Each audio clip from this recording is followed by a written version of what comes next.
Hello and welcome back to Grant Writing Made Clear, where your growth and impact are my purpose. I am your host, Dr. Trinette, and today we are diving into relational leadership, the missing operating system for many, many teams. My guest today is Josh Hinson, Director of Relational Leadership at Carolina at UNC Chapel Hill. Josh leads a human-centered leadership program that helps people build inclusive, psychologically safe environments where great work actually gets done. Before this role, he served on the faculty at UNC. And here's why this conversation matters for you. Whether you are pre-award and you are pulling together research aims, letters of support, and budgets, or maybe you're post-award and you are implementing a complex project, relationships are the work. That's something I've learned along the way. Relationships are the work. In this episode, Josh and I unpack simple, repeatable moves to set norms, share power, and keep momentum going in your teams without burning people out. If you are ready for proposals that feel smoother and are clearer and teams that thrive, let's jump in. Welcome to Grant Writing Made Clear. The truth is, the grant writing process isn't always clear, but with the right guidance, proven actionable strategies, and expert insights, the process becomes easier, simpler, and yes, clearer. I am Dr. Trinette, your host of Grant Writing Made Clear, and a former nonprofit president turned distinguished professor and behavioral scientist with 2 decades of grant writing experience. I remember what it was like to be a busy nonprofit leader with little time but big financial sustainability concerns. Over the years, I have transformed my skills from securing $1,000 foundation grants to winning multi-million-dollar federal grants. I created this podcast in response to the grant writing coaching requests I've received from nonprofit leaders, entrepreneurs, and professors over the years. Join me each week as I reveal insider strategies and share key lessons that turn wishful thinking into winning applications. Pull up a seat and get ready to be inspired, empowered, and transformed. Whether you're a beginner or a pro looking to sharpen your skills and create a life you love, you're in the right place, my friend. Let's get started. Welcome back to Grant Writing Made Clear. I am your host, Dr. Trinette, and today we are talking about relational leadership and how relational leadership makes your grant proposals stronger, and if awarded, how it makes your work together more impactful. I am so delighted to have with me one of my former colleagues who I used to work closely with, share a suite with, Josh Hinson, with us today. Josh is Director of Relational Leadership at Carolina at UNC Chapel Hill. And I've heard such amazing things about your work, Josh, that I'm so honored that you're here today. Thank you so much for being here. Thank you so much for having me, Trinette. You know, I'm really curious about how you became interested in relational leadership, how you really started on this path, because I know that you are a clinician by trade, and so how you kind of started down this pathway towards relational leadership. Yeah, well, when we were colleagues at the School of Social Work, I had moved from clinical work into program management and teaching. And I was really eager to see what the next step of my professional development would look like around my role as a leader. And I knew that relationships were key to everything that I did. They were key to my clinical work, to my teaching work, to my community practice, to my professional practice with colleagues. And so that really spoke to me. And Relational Leadership Institute was offered at UNC Chapel Hill for the first time in the spring of 2019. And at that time, People were invited to participate just out of interest, and I found it transformative. It really spoke to me. So much of it felt so natural in terms of how I understand not only social work practice, but how I want to show up in the world. Yeah, and so when you say relational leadership, tell me exactly what you mean by that.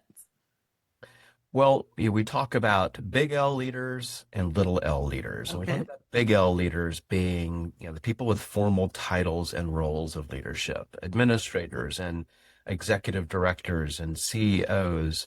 But we know that change happens from all directions, and very often it needs to happen from the bottom up. And so when we talk about little L leaders, we talk about all of us leading from where we stand. Mm. And so relational leadership is about making cultural change, making change in our teams, in our organizations, and the systems that we're a part of, and that we can all be change agents and leaders in that shift.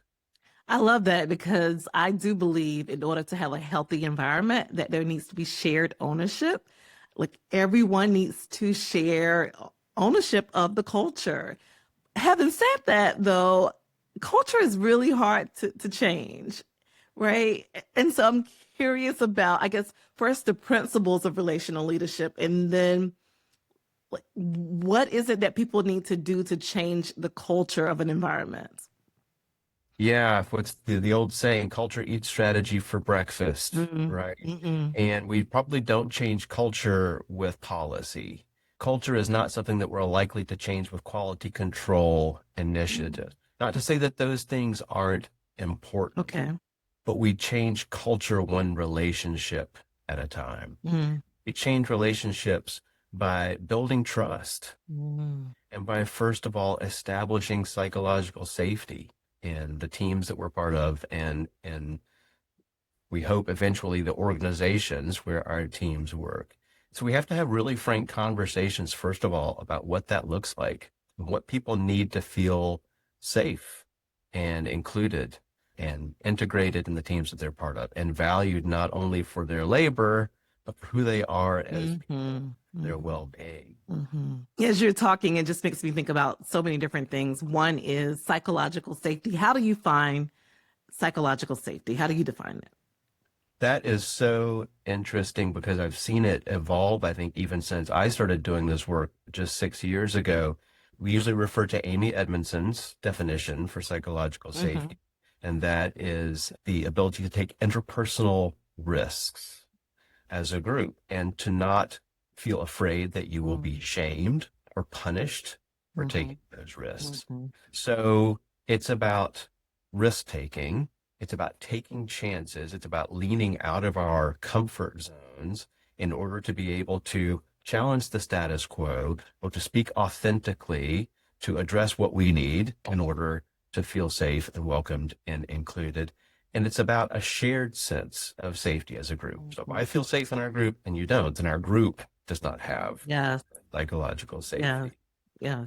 So often people will say, sure, my team is completely psychologically safe. And my first question is, how would you know? Yeah. And how would someone be able to tell you if they didn't feel safe? Mm, What are mhm, the mechanisms for that? mm, mm.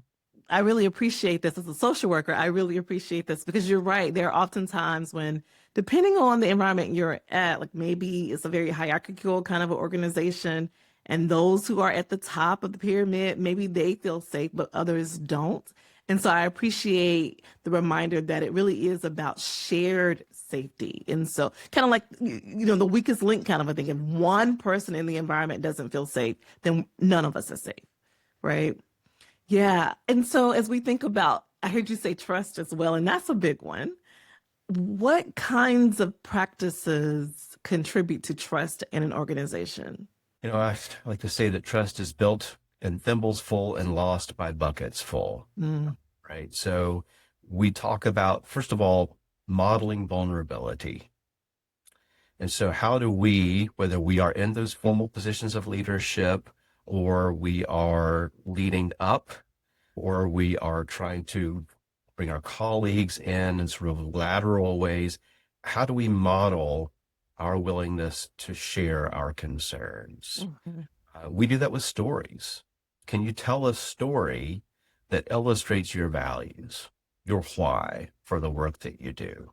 We're modeling that this is not just about transaction. It's about really understanding who someone else is and what they care about, what they bring to the work that they do. And then calling others in, really holding space for them to share their why.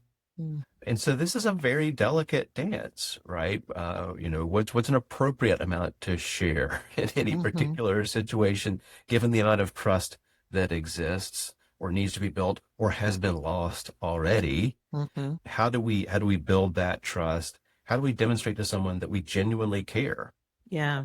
their values and what they bring? And then how do we um, call them into decision-making processes throughout and demonstrate that we are listening and value their perspective? Mm-hmm. There's So, nothing. mm-hmm. So relational leadership obviously is very relationship focused, but it doesn't sound like it has to necessarily be on a one-on-one basis. It could also just be overall, like you said, trying to ensure people feel included. Is that right? That is not solely one-on-one, or is one-on-one a big part of it? Because I'm also thinking about larger organizations with hundreds of people. Like, how does a leader exemplify relational leadership in a larger organization? Right. Yeah. Again, I think that's where leaders in large organizations can do some of the modeling of vulnerability and can Mm, maybe demonstrate listening. Can they have those intimate relationships with every individual in an organization? Probably not. But they may be able to demonstrate and endorse the importance of those mm. relationships at the micro level, Yeah. at the unit level, and at the interpersonal level. Yeah. And so on a day-to-day basis, would you share with me what your day looks like, maybe as the director of relational leadership at Carolina? How do you think on a day-to-day basis, hour by hour basis, you model relational leadership? What do you try to do?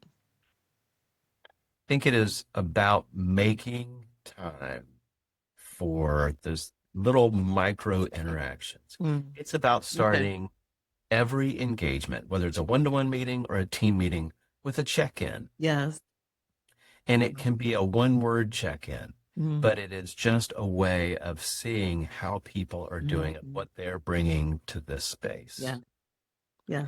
Those can be ways that we are just monitoring people's sense of well-being, their readiness to engage in the work at hand, or to be able to say, sounds like we need to take a moment and step back, Mm, see if there's something else that needs to be attended to before we get mm, into our agenda. Or mm. it sounds like you all are laser focused. Let's jump right in and tell me what you're needing. I appreciate that. And it reminds me, one of the things I try to do at the top of every meeting with in my lab and with my team is to say, how are you doing? And I try to do it in the way that my grandmother used to do it. My grandmother, if you asked her, how are you doing?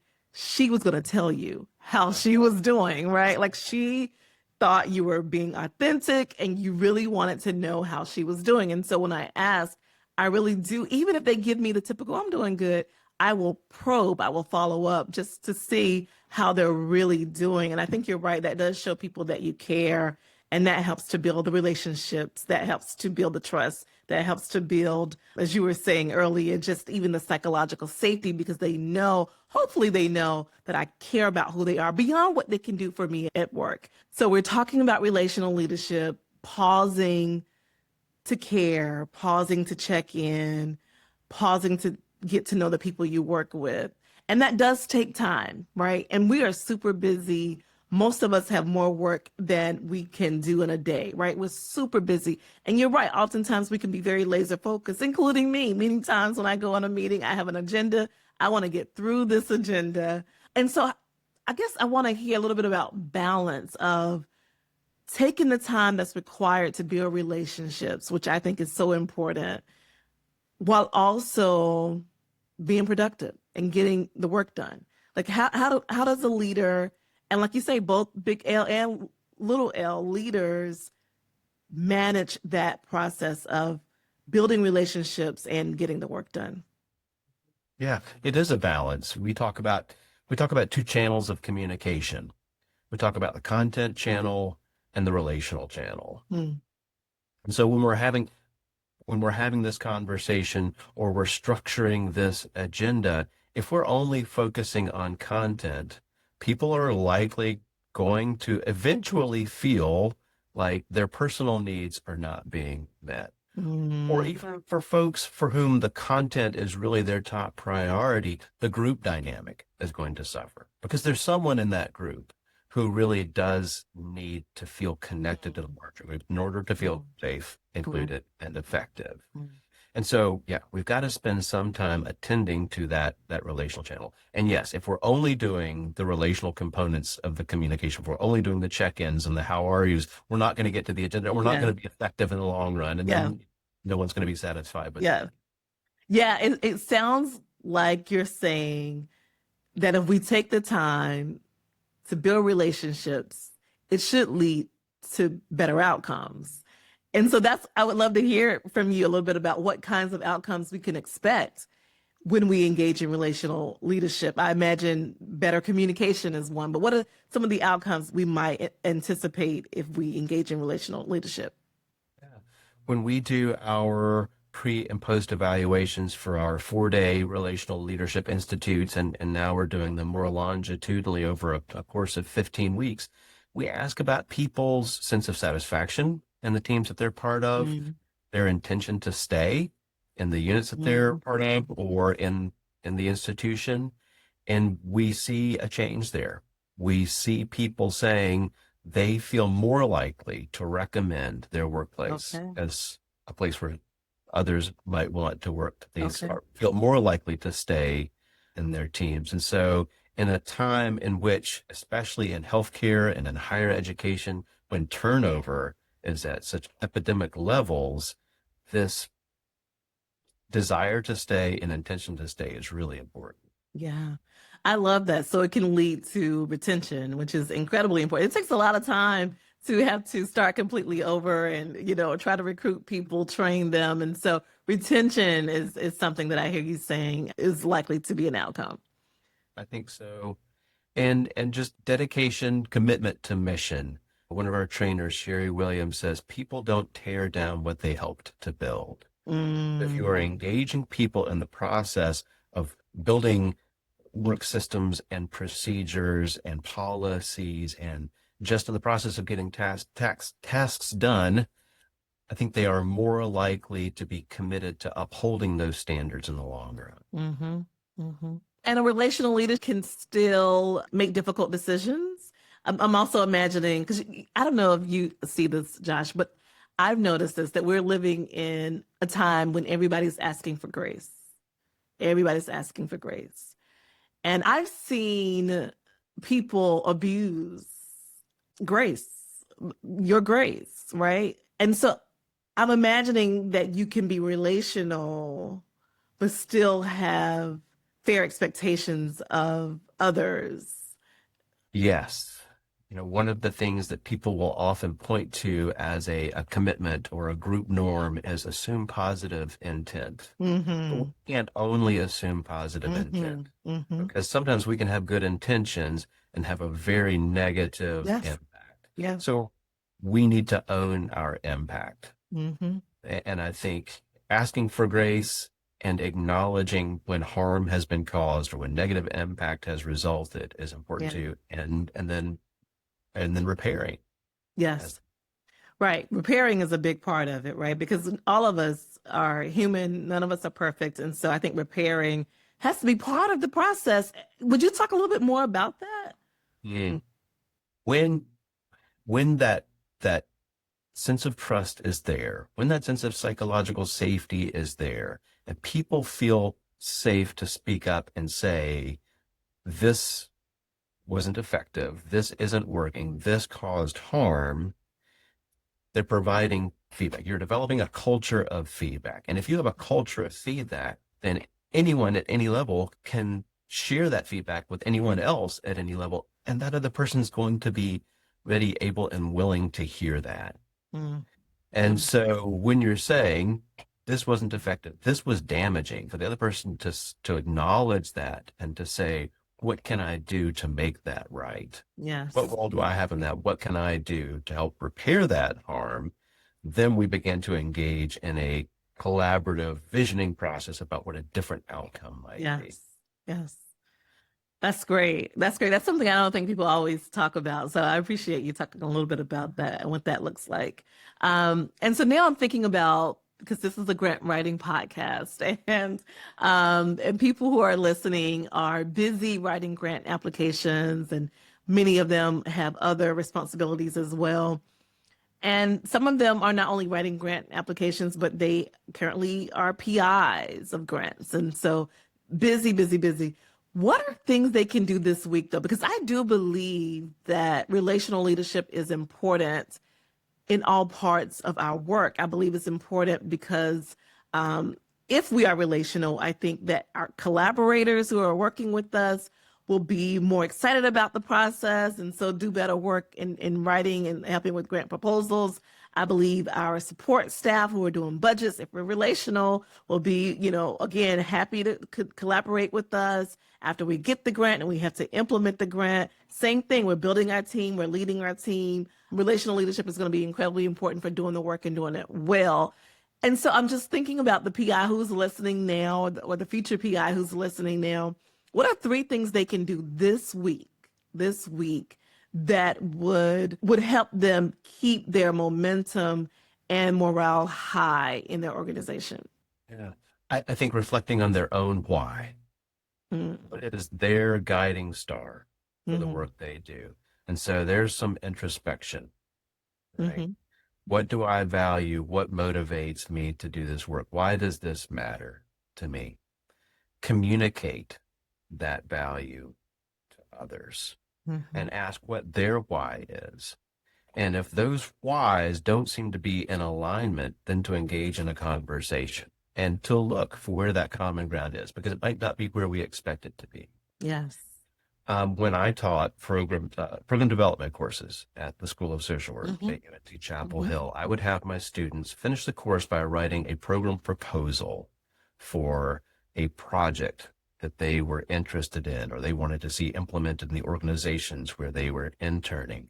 And I would have program grant managers come in to listen to their proposals and give them feedback. Mm-hmm. And over the years, I consistently heard grant managers say, don't drown me with data, tell me a story. Put a human face on the story. And so if you're aware of your own why and your own motivation, Yes. you've connected with others that you work with around their why and their motivations, then tell that story. Yeah. We have to be careful not to tell the story of the people we're serving. Yeah. Exploitative, right? Yeah. But that person, if you're presenting, you're writing that grant, you have an audience and they are seeing you.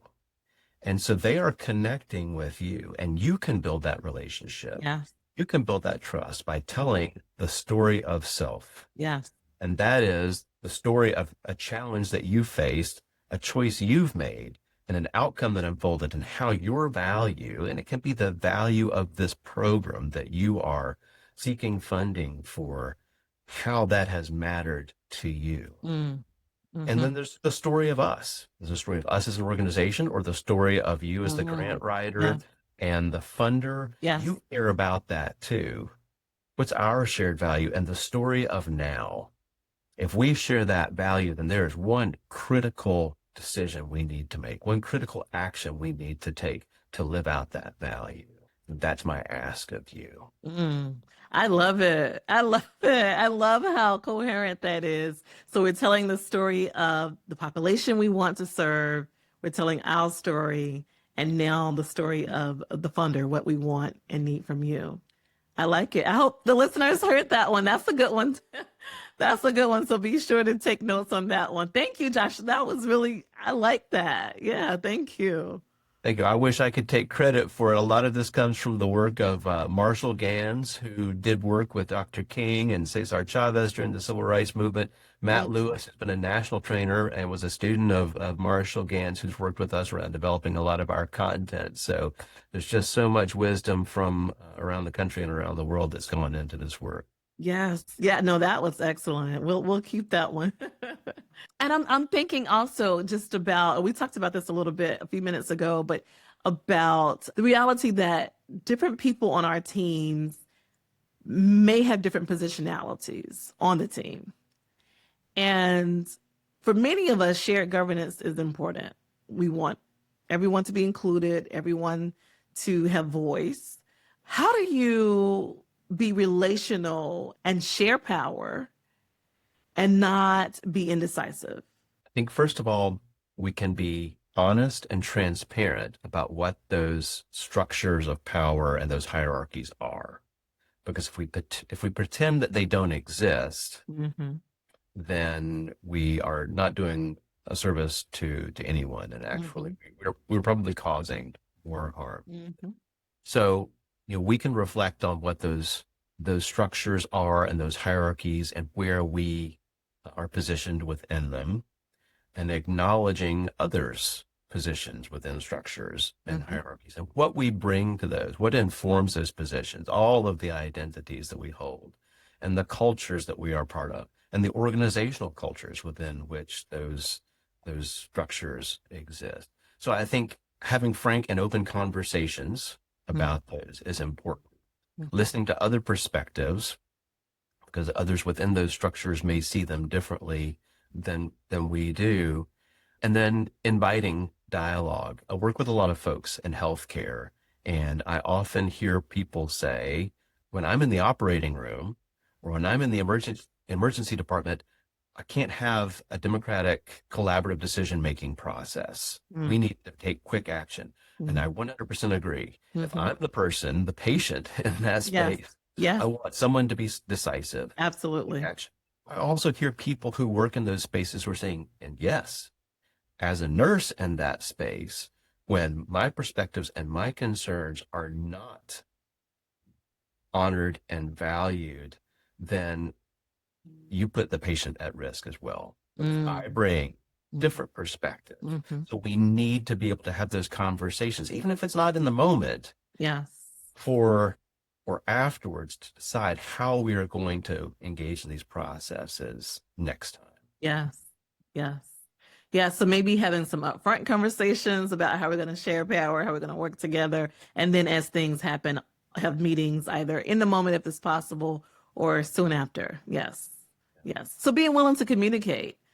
And then I think just a couple more questions. One I'm curious about, because another thing, I talked about how we're in this environment now where everybody's asking for grace, and I've seen people abuse that. I've also seen that we're in this environment and culture now where everyone is saying they're a relational leader. Like everyone is saying, I'm a relational leader. And it's really interesting because sometimes people say that and maybe the people in the room don't think they are. Would you talk a little bit about when you've seen that happen? Maybe when people literally they think they're a relational leader, and so they would score themselves highly on that, but the others in the room don't perceive it that way. Because I think maybe some self-awareness could be helpful. And so would you just talk a little bit about maybe the person who's sitting here thinking now that they're a relational leader, some internal checks, some external checks that they might want to consider? Yeah. Are you engaging in the practices of relational leadership? Because to say that you're a relational leader, to say that relationships are important to you, does not necessarily mean that you are taking the steps necessary to enact those principles. And we do see some relational practices or terms weaponized, like asking for grace, like psychological safety. Yeah. We see organizational cultures in which an enforced politeness silences people, or we say that a value of our organization is respect, but we don't define what that means. Mm. Mm. Respect for whom? Who got to decide what professionalism Yes. looked like, Yeah. right? Or respectful behavior looked like? Yeah. So, are we really being critical of our own practices and inviting that feedback That's good. others? Yeah, that's good. Thank you. So really taking a moment to think about just all of the different elements of how things came to be. Yeah, I agree that that was another good nugget. And I guess to that point, as we wrap up, Josh, if you could maybe take a moment and think about just one thing, if we wanted to challenge the listeners to do one thing tomorrow that aligns with relational leadership, one thing you recommend that they do that would help them move closer towards relational leadership. Yeah. I think the one-to-one is powerful. And I think that that requires A, that we're making time, and B, that we're really engaging with curiosity. So this is not, the very sort of superficial water cooler talk. That's important too. But this is the conversation in which you're really wanting to understand Yes. what matters to Yeah. that person. So holding time for that. And if it doesn't feel safe to do that, or if there's some evidence to you that the other person doesn't feel safe doing that, to ask why. Ask yourself, why don't I feel safe? What would I need in order to be able to do this in a way that feels authentic, to take that interpersonal risk, or to explore what else might lead someone else not to feel safe engaging in that conversation? And that makes me think a lot. Are you familiar with like the bystanders?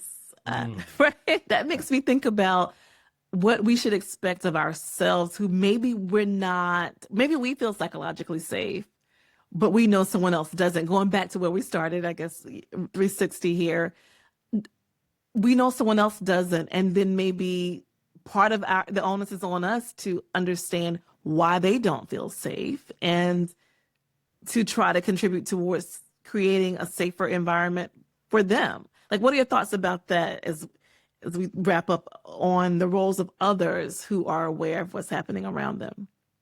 Yes, it is everyone's work to do that, to keep cultivating that environment. And it's dynamic, right? There's never a point in which we achieve this trust, this safety, and we're done. It is constantly evolving. Things are shifting within our teams, interpersonally, externally, that affect our work. So we have to constantly be monitoring and asking and adjusting and, yes, supporting each other. Yes, yes. Awesome. Thank you so much, Josh, for being here. This was great. I really appreciate it. Again, I shared with you before we came on that I've been interested in relational leadership for a long time, but had not taken a workshop. But I do feel more empowered now to engage in more of these practices. And so thank you so much for being here. We appreciate it and want to just thank our listeners for being here and joining us today. Want to ask you to come back and see us in 2 weeks, and we will be right here. Don't forget to subscribe so you will be alerted when I publish the next episode. Thank you and take good care. Thank you for listening to Grant Writing Made Clear. I hope today's episode gave you inspiration, confidence, and clear information that you can turn into action. Remember, you are not alone. There's a whole community here striving for the same impact.